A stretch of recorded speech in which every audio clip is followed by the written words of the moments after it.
মাছের মাথা তুমি নাকি ভালোবাসো, তোমার মা ফোনে বলেছিল সেদিন। আজ থেকে মাছের মাথা তাহলে তুমিই খেও। আমাদের বাড়িতে গাদা পেটি ছাড়া কেউ খায় না।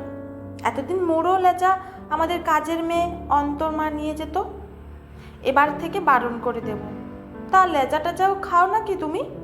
তাচ্ছিল্যের গলায় বললেন ভাস্বতী দেবী, দেবশ্রীর শাশুড়ি। বাটিতে রাখা বড় মুড়োর চেহারাটা দেখে মন ভরে উঠেছিল দেবশ্রীর। নিম্ন মধ্যবিত্ত পরিবারের মেয়ে সে, নিয়মিত পাতে মাছ পড়তো না। ভেবেছিল মধ্যবিত্ত পরিবার, বিয়ের পর নিয়মিত মাছ তো জুটবেই। এসেই দেখলো পাতের সামনে বড় মুড়োর বাটি। কিন্তু শাশুড়ির তাচ্ছিল্য ভরা কথা শুনে কাজের লোকের সঙ্গে তুলনায় বুকের ভেতরটা প্রবল কষ্টে জ্বলে পুড়ে গেলেও পড়ে পাওয়া 14 আনার মতো বড় মুড়োটা চেটে পুটে খেয়ে নিল সে। মনে মনে অদেখা বিধাতার উদ্দেশ্যে ধন্যবাদ জানালো। ভাগ্যিস এরা কেউ মুড়ো খায় না। প্রাইভেট কোম্পানিতে সামান্য মাইনের চাকরি করতো বাবা।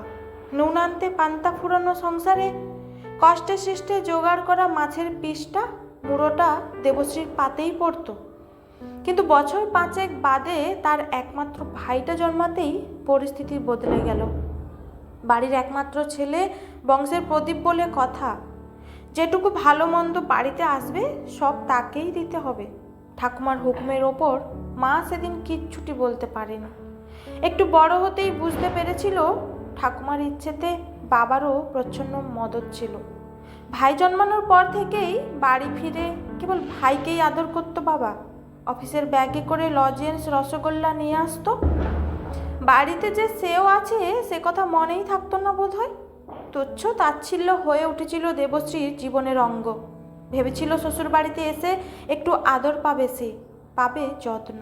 কিন্তু কয়েকদিনের মধ্যেই বুঝতে পেরেছিল সবই বৃথা। যাকে বাপের বাড়ির মানুষ ভালোবাসে না, তার শ্বশুর বাড়ির লোকজনও কদর করে না। বাড়ির কেউ যত্ন না করলে কি হবে? পড়াশোনায় দিব্যি মাথা ছিল দেবশ্রীর। প্রতি বছর ক্লাসে প্রথম হতো সে। কিন্তু দিনের শেষে মেয়ে তো বটে, প্রাইভেট টিউশন জোটেনি কোনো দিন। কিন্তু স্কুলের দিদিমণিরা বড্ড ভালোবাসতেন এই গরিব মেধাবী মেয়েটাকে। তাদের হাত ধরেই মাধ্যমিক, উচ্চ মাধ্যমিকে লেটার মার্কস এসে যায় দেবশ্রীর ঝুলিতে। ম্যাথস অনার্স নিয়ে কলেজে ভর্তি হলেও প্রথম বর্ষেই অনার্স কেটে যায় তার। কলেজের ক্লাস করতে গিয়ে সে বুঝেছিল স্কুলের সেরা মেধাবী ছাত্রী আদতে পুকুরের সবচাইতে বড় মাছ। দিঘির জলে সাঁতার দেওয়ার সময় যে অতি সাধারণ হিসাবে প্রতিপন্ন হয়। কলেজের শিক্ষিকাদের হাতে অত সময় নেই, তারা নানা কাজে ব্যস্ত থাকেন। সাধারণ পাস কোর্সেই গ্র্যাজুয়েশন শেষ করে সে। বাবার অফিসে কাজ করতেন শ্যামলবাবু। অফিসার মানুষ, উঁচু পোস্ট।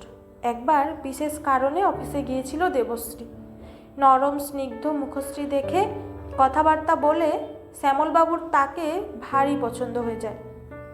একমাত্র ছেলের পাত্রী হিসেবে নির্বাচন করে বসেন। এই কয়েকদিনে স্বামীকে তেমন একটা চিনতে পারেনি দেবশ্রী। দেখে মনে হয় মুখ চোরা গোছের, লাজুক, কথাবার্তা তেমন একটা বলে না। আদৌ তাকে পছন্দ করে কিনা বোঝে না সে। তবে রাতে আদর করে কাছে টানতে ভুল হয় না।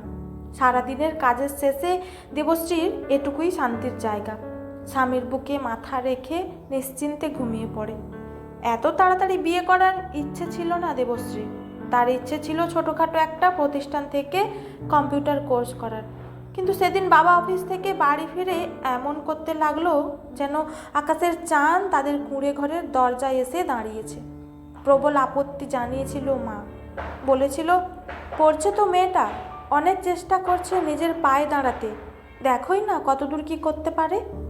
বিয়ে তো সবারই হয়। এক ধমকে বাবা থামিয়ে দিয়েছিল মাকে।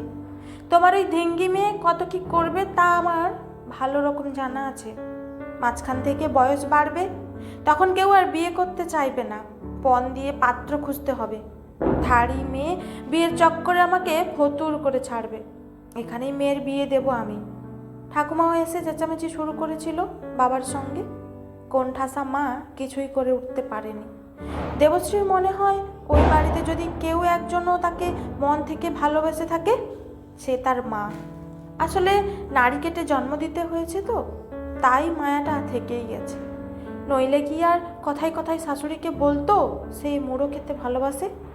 বাড়িতে থাকাকালীন কালে ভদ্রে ভাইকে লুকিয়ে তার পাতে মাছের মাথা দিয়ে ফিস ফিস করে বাতাসেরও কানে না যায় এমন গলায় বলতো, খেয়ে নে মা, কেউ দেখলে অনর্থ বাঁধবে। বিয়ের আগে টিউশন পড়িয়ে কয়েকটা চাকরির পরীক্ষায় বসেছিল সে, সরকারি চাকরি। প্রস্তুতি নিয়েছিল মোটামুটি, জানতো হবে না, অনেক কাঠপ যায়, তবু একটা ভালো জীবনের লোভ তাকে প্ররোচিত করেছিল পরীক্ষায় বসতে। অপমানের মাছ ভাত খেয়ে দুপুরবেলা ঘষে ঘষে বাসন মাজছিল দেবশ্রী। হঠাৎ শাশুড়ির মধুর গলার আওয়াজে চমকে উঠল। তোমার চিঠি এসেছে বৌমা, সরকারি চাকরির চিঠি। চমকে উঠেছিল দেবশ্রী। হোক সেন্ট্রাল গভর্নমেন্ট কম্বাইন্ড লেভেলের সবচেয়ে নিচু পোস্ট, ইনকাম ট্যাক্স হাবিলদার, মাত্র 1900 গ্রেড পে, কিন্তু সরকারি চাকরি তো বটে। শাশুড়ির চোখেও সেদিন তাচ্ছিলের পরিবর্তে দেখেছিল সম্ভ্রমের ছোঁয়া। কপালে হাত রেখে শ্বশুরমশাই বলেছিল, এভাবেই পায়ে পায়ে এগিয়ে যাও বৌমা, তোমার পাশে আমরা সবাই আছি। হিরে চিনতে আমি ভুল করিনি, দেখলে ভাস্বতী কেমন চাকরিটা লাগিয়ে ফেললো। স্নেহাংশুর মধ্যে তেমন একটা তাপ উত্তাপ দেখেনি দেবশ্রী।